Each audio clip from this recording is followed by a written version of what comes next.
नमस्ते दोस्तों, आज मैं आपको कहानी सुनाने जा रहा हूँ एक अनोखे वीर पुत्र की, जिनका नाम था वीर छत्रपति शिवाजी महाराज। सन 1627 ईस्वी सन पूर्व भारत पर मुगल साम्राज्य का आधिपत्य था। उत्तर में शाहजहां, पूर्व में सुल्तान मोहम्मद आदिल शाह और गोलकोंडाना में सुल्तान अब्दुल्ला कुतुब शाह। बंदरगाहों पर पोर्तुगीज का कब्जा था और थल मार्गों पर मुगलों का अधिकार था।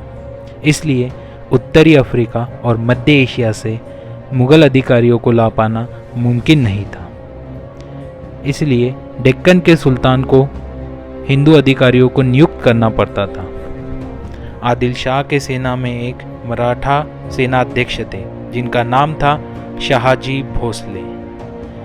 सन 1630 में महाराष्ट्र के जुन्नूर के समीप शिवनेरी के किले में उनके और जीजाबाई के यहाँ एक पुत्र का जन्म हुआ।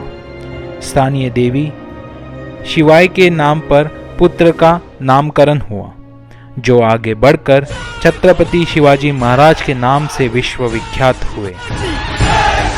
शिवाजी महाराज के पिता काफी समय घर से दूर रहते थे, इसलिए बचपन में उनकी देखरेख माता जीजाबाई और गुरु दादाजी कोंडेव ने की।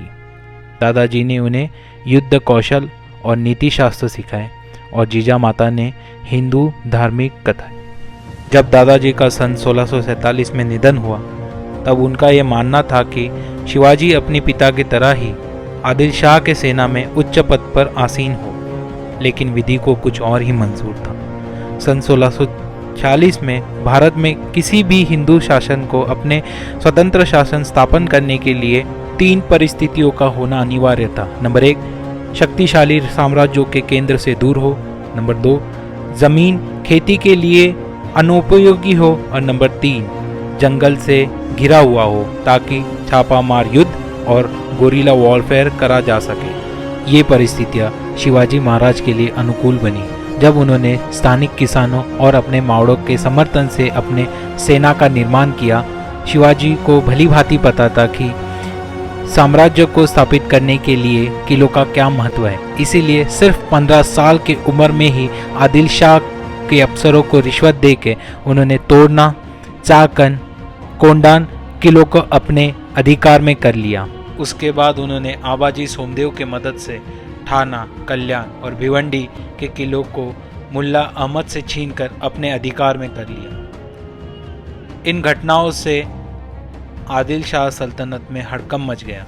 शिवाजी को रोकने के लिए उनके पिता को गिरफ्तार कर लिया गया। इसलिए शिवाजी महाराज ने अगले 7 साल तक आदिल शाह पर सीधा आक्रमण नहीं किया। शिवाजी ने यह समय अपने सेना को बढ़ाने और प्रभावशाली देशमुखों को अपनी ओर करने में लगाया। धीरे धीरे उन्होंने एक विशाल सेना खड़ी कर ली थी, जिसके घुड़सवार नेताजी पालकर ने संभाल रखी थी और पैदल सेना यशाजी कनक ने। अब तक शिवाजी के पास 40 किले भी आ चुके थे। आशा करता हूँ कि आपको शिवाजी महाराज की कहानी पसंद आ रही होगी।